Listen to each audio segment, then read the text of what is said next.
What is up, YouTube? Welcome back to another video. Today we have a special guest, John Evans. He is the co-owner of THP, the man who writes all my training. If you don't know him already, go follow him at John Evans _ THP. Today's workout is the training that I'm doing to get ready to dunk at All-Star Weekend. I have 2 dunk shows at All-Star Weekend. I haven't asked questions about what exactly I am doing in there, so I don't know if I'm actually going to be a part of an event in All-Star Weekend or if it's something separate, but we're going to see. But yeah, this is a deload week, so this is the last week of loading. Well, technically I did the last week of loading. Now we're dropping back the volume so that I can peak for that event. Here I am doing a barbell warm-up, and I guess the first topic we can talk about is my heel lift. My heel lifts when I am at the bottom of a squat. I don't think that matters at all if your knees are healthy. So get off my phallic member about that because it does not matter. Oh, John, I don't know what your thoughts are about that. Yeah. So I guess my question is, was someone commenting this or what? Does this keep coming up in your I comments or get it. something? I get it every video, every Instagram video of me squatting, every YouTube video, there's someone saying, oh, his heels are lifting off the ground. Do you feel it? Do you feel your heels come off the ground or no? No, I focus on mid-foot pressure when I'm squatting. There are extreme cases where I do feel it, like I'll like come off a little bit, but I don't really think about it. Yeah. I mean, my kind of thought on these things is that it's like if I don't say anything, then it's usually fine. And I've never said anything about it because it's been fine. And you need to like people are getting that from traditional powerlifting lore. And if you're like a powerlifter and you want to be like the world's best powerlifter or deadlifter or something, I mean, sure, I guess like push the weight back, stay on your heels, like that's where cueing. You're gonna hear that over and over and over again. But if you're doing high bar, deep squat, Olympic style deep squat, I don't think there's any reason why that's necessarily even that important in that scenario. Like if the heels came up a little bit and you're still making your lifts and you're lifting heavy weight, who cares? Like it's Yeah. definitely safe and effective. Now, if you're like really, really coming up on the heel, then it's more or less just kind of mimicking what you would see in a like the elevated heel platforms or lifting with a plate or hmm whatever else. And it's And people do that all the I'm gonna time and cut they're you off fine. real quick. When I wear Olympic weightlifting shoes, it's not noticeable at all. So I think anytime I have a shoe that's like flat, that's when you start noticing it because I just naturally like lean forward a little bit more on my toes when I squat. But Yeah.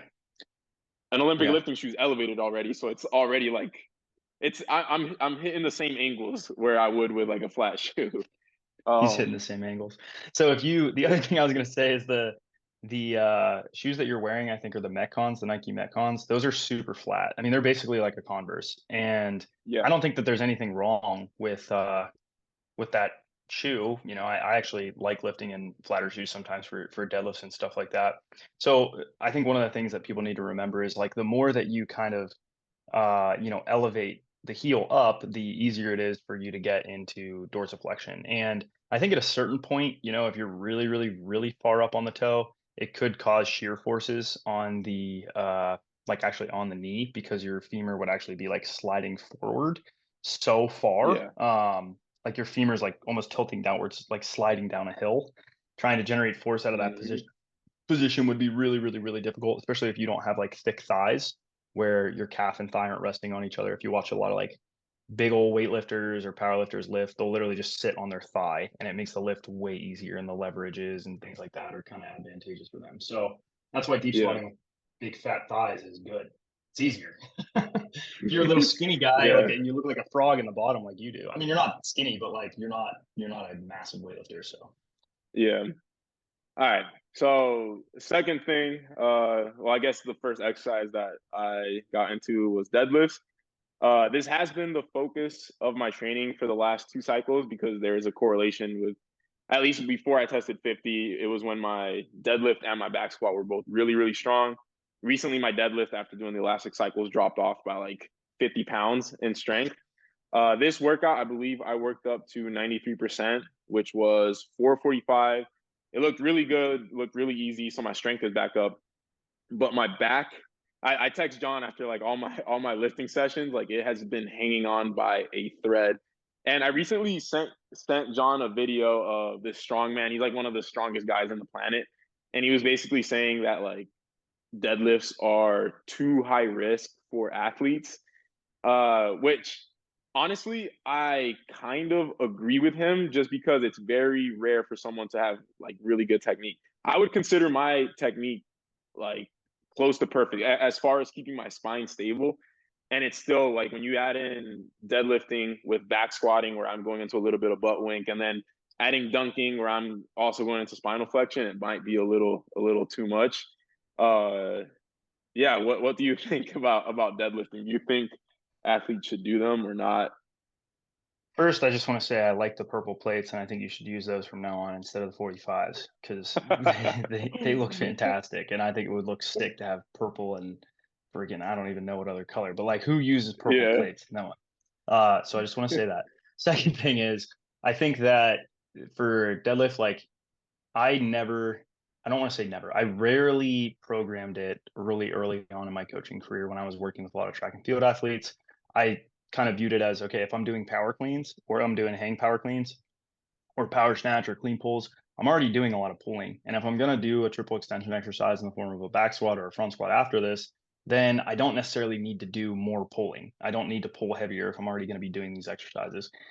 I also didn't really see that much benefit in the deadlift because I was like, well, it's not even really a power exercise. It's kind of in this weird strength speed continuum where there's no eccentric forces. It's just purely concentric. Like, what's really the benefit of doing this?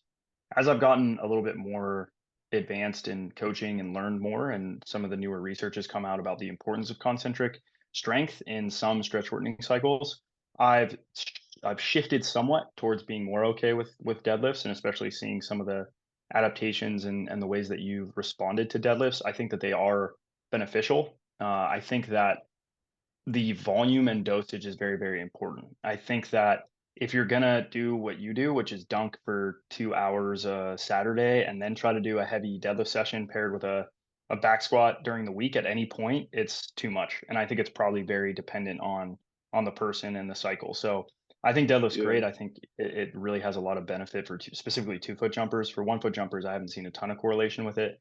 It seems like RDL is a little bit more of a better correlate for 1 foot jumpers in my yeah, experience. But I think it is. I think it's a good lift. Like it just really depends on if you can handle it and where the capacity of your spine is. If your spine's capacity sucks and you're responding really well to squats and cleans, keep doing yeah. that. If you're really responding better to deadlifts, do deadlifts. I think I have a not jumping yeah, 2 hours a day probably would, or Saturday would probably help. But yeah. I have a love-hate relationship with it because they actually make my back healthier when I do at lower intensities. But anytime I get like close to like 80, 90% intensities on deadlift, that's when like a bunch of problems start creeping up. So yeah. I don't know. I feel like it's not worth it at this point for me. Like I would rather have a little bit slower progress and stay a little bit healthier, and just keep So doing would you power clean rather and clean. Yeah, I was gonna say, would you rather just do power cleans and hang cleans, or would you want to put deadlift in that 70 to 80% range sometimes of the year, portions of I the year? think I think at certain portions of the year it'd be good to have it in there. Like during a hypertrophy cycle or something like that. Like just doing it Yeah, as that's what I far was as gonna like say. general work. That was my plan. So when you said that, I was like, oh, are we not doing Yeah, that? yeah, yeah.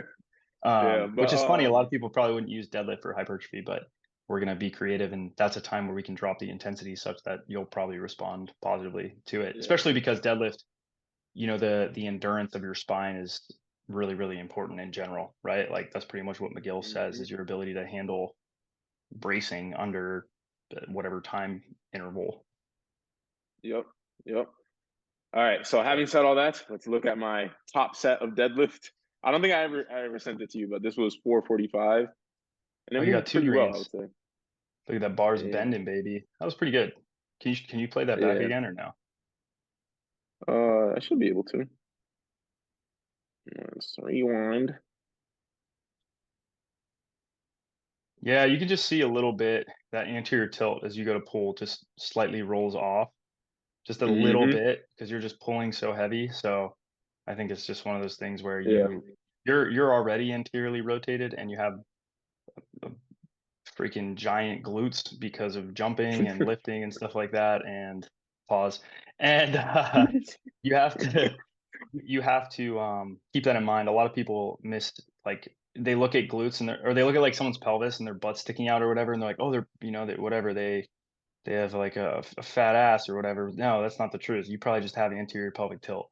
So Yep, yours is kind of a little bit of both. Like, your freaking glutes are massive, your hips are massive, and you also have a little bit of anterior tilt. So it kind of like exacerbates it. And if you see any rounding at all, it's probably a lot more relative to someone who doesn't have anterior tilt, where their neutral is that is that. a And good point. some people would be like, oh, well, like you should get a set point lower. And I'm like, I've tried for years to do that myself and with other athletes. And you're kind of fighting a losing battle a lot of time. A lot of the time, it's very Yeah, difficult to actually change the spinal, like your spine's architecture. I don't even know what you call it. yeah, yeah, yeah. All right, Difficult. so the rest of the workout was basically it's split squats, seated calf raise, and single leg hip thrust. Now, this is where I want to get into the good stuff. So, last video I uploaded, I told everybody that elastic cycle, power and elastic, 2 foot went down, 1 foot skyrocketed. Uh, then max strength cycle, my 2 foot skyrockets. I asked everybody their opinions, like what they think is going on. But we got you in the video now. What does the jump genius have to say about that? What do you think is going on? So this is one of the things I was talking about earlier, like the importance of concentric strength. And probably about 2 years ago, when I was working at Duke, there was an article that Thomas Kortenbeck, actually, it might have even been 2019.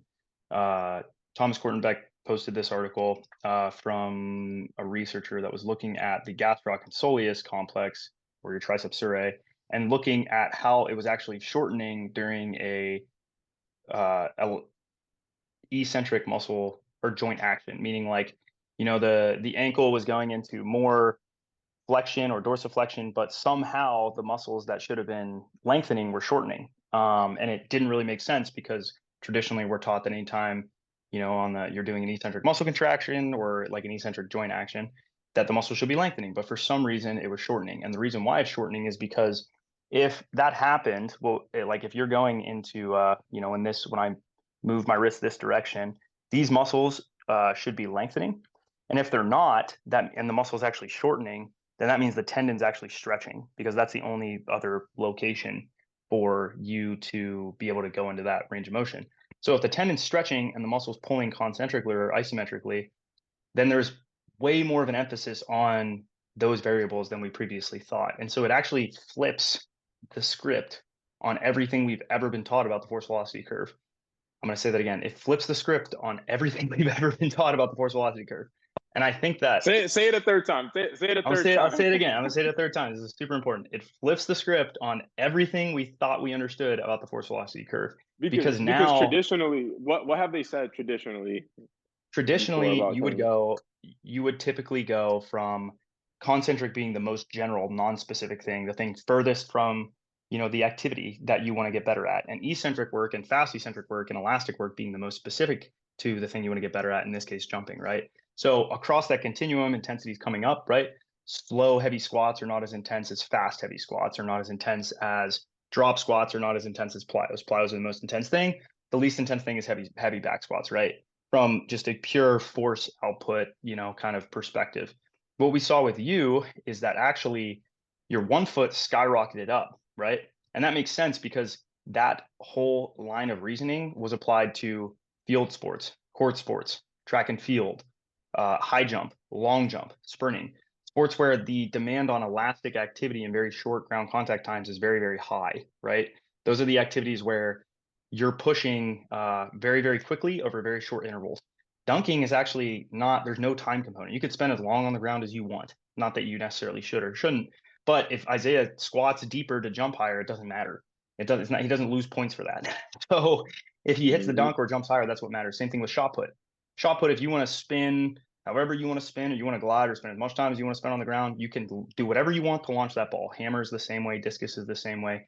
Those sports traditionally are very, very predominantly concentric driven, meaning heavy deadlifts, heavy back squat. You're eccentrically stronger, which on the down phase is eccentric.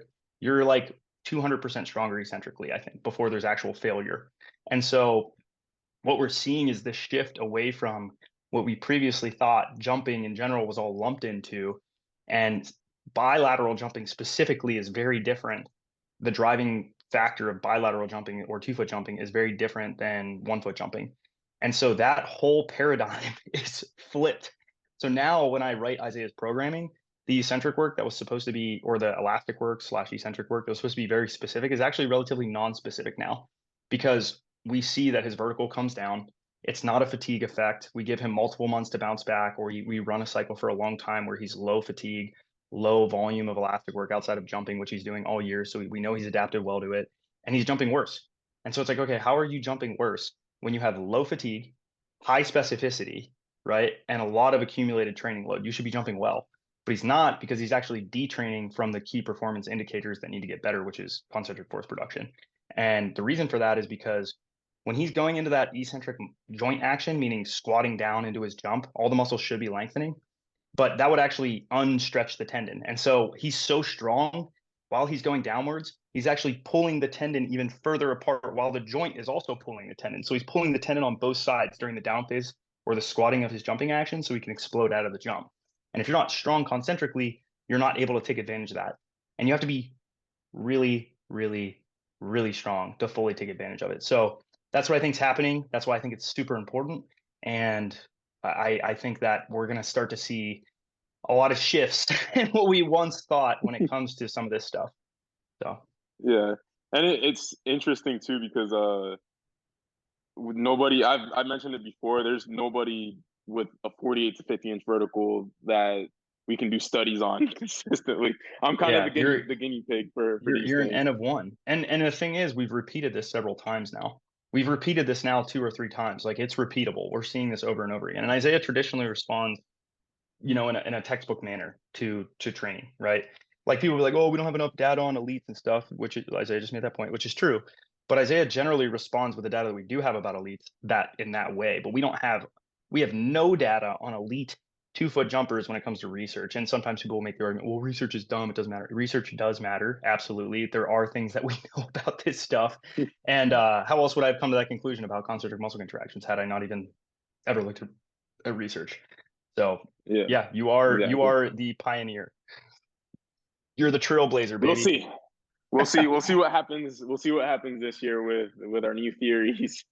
I think But I it's already, already happened. It's already happened. yeah, we're literally, I'm jumping higher after being deloaded from elastic work. I did it for like 2 months. I'm jumping higher mid training cycle of max strength work than I was deloaded after power and elastic work. So Yeah. yeah, I'm also And curious with like some of the other athletes that we're training to, like how they're going to respond as well, like Jimmy and yeah, those guys. Jimmy Ho. Yeah, like Jimmy's on a very similar cycle, and he's like, well, "What do we do for this?" I'm like, "We're gonna find out. We're gonna see."